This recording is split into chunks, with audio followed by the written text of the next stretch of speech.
Welcome to my class, and in today's class we are doing types of index numbers. And in the last class we talked about the consumer price index. Theoretical. See, there's the consumer price index, we have what is known as the wholesale price index, and also for industrial production, and also the Sensex. But right now we are doing consumer price index, and in the last class we talked about theoretically what is consumer price index. So after that, today we are going to do a numerical based on that. And there are two methods of doing it. One is the aggregative method and the other is the family budget method. And let me just tell you that the consumer price index is nothing but the weighted index number, and there are the two methods that are used in constructing this. Alright, so let me just talk about this. Let me tell you about this numerical.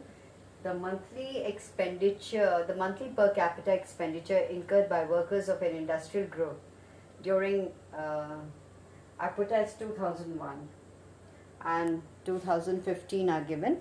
Alright, so I've written this as 2001 and write 2000. So 2001 and 2015 on the following items are given below. The weights are 75, 10, 5, 6 and 4 respectively.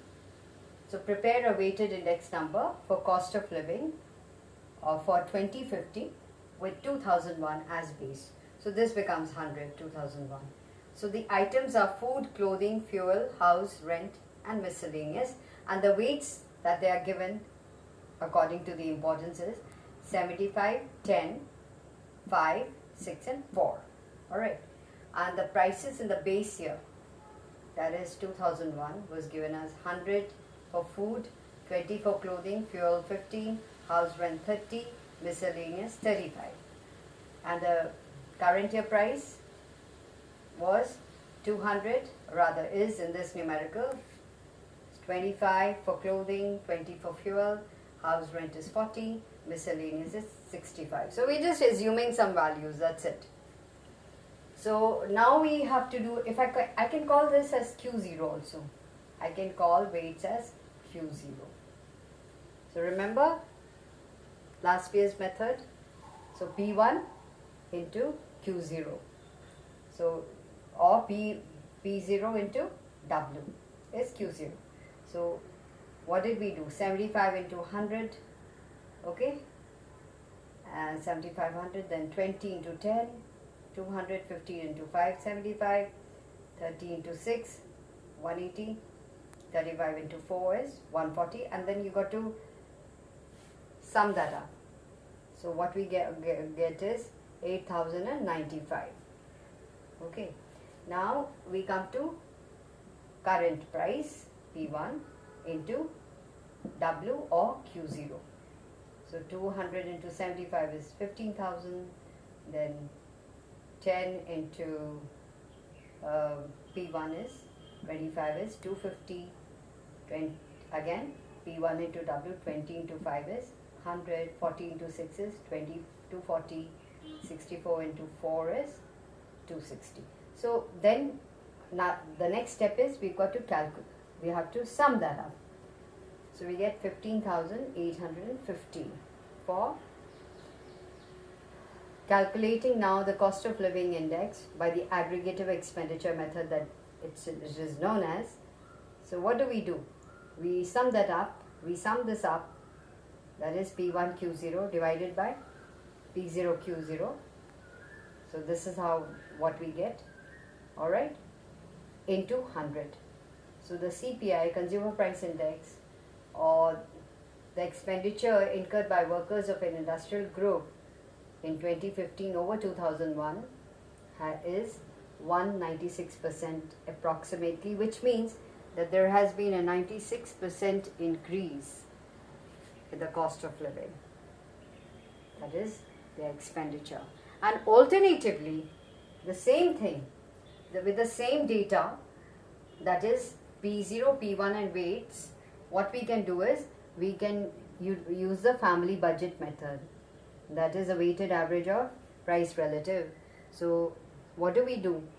We sum up the, first we get the price, R is for relatives, price relative is P1 upon P0 into 100, and then each one of the items will be multiplied with the weights given. These will be the weights, and then sigma weights, and that's how it will be done. Alright. So that I'll take up in the next class. So first and foremost, I want you to write down in your notebooks. Please make a note of this. Write down the question, and please write down. And while you're doing it, let me just tell you that what after all is consumer price index numbers? What are they intended for? Well, they are intended to represent the average change over time in the prices paid by the ultimate consumers of a specified basket of goods and services. So these are the specified basket: food, clothing, fuel, house rent and miscellaneous. So they are also known as cost of living. In the last class we talked about that. They are also called the cost of living index numbers, or the retail price index numbers, or the price of living index numbers. And the major groups of consumers for which the consumer price index numbers have been constructed in India are the industrial workers. So this is the industrial workers. Okay, and now we almost take the base year as 2001, and these days new monthly consumer price index combined with the base 2012 is equal to 100 is used to measure inflation. Okay, anyways, then we have the urban non-manual workers, which has 84-85 as base year. That also must have changed. And the agricultural laborers.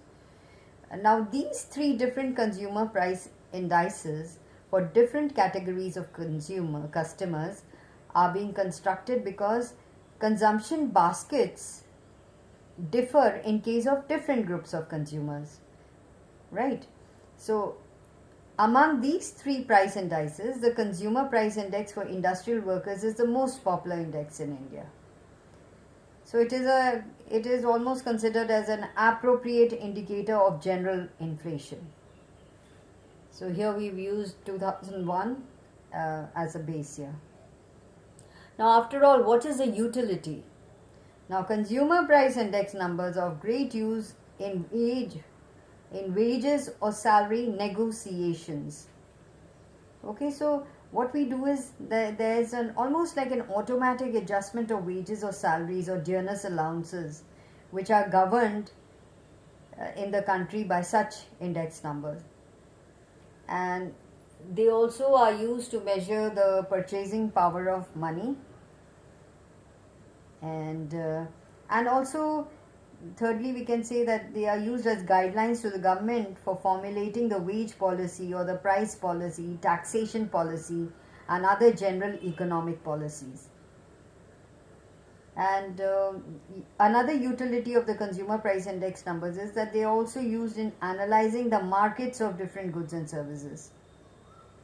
And of course, we can also say that consumer price index enables producers for forecasting future demand for their products. And there are certain assumptions. One, all the people of the group for which index number is being constructed have the same requirements. And there is no change for the quantities of consumption for the base year and current year. The quantities remain the same. That is very important to keep in mind. The quantities, there is no change for the quantities of consumption for the base year and the current year. This is a very important assumption. Please take a note of it. Now, prices of goods at various places are the same. Another assumption. So, and the commodities that is included in the index number, it represents the entire commodities consumed by the group. So, and we've seen that the method of constructing the consumer price index is the aggregative expenditure method, as we've seen, and the family budget method, which we will be doing just after this. So I hope you've made a note of it. Open your books, do another numerical which is given as an example or as an illustration. Do that from your book and then do one from the exercise. Just solve that.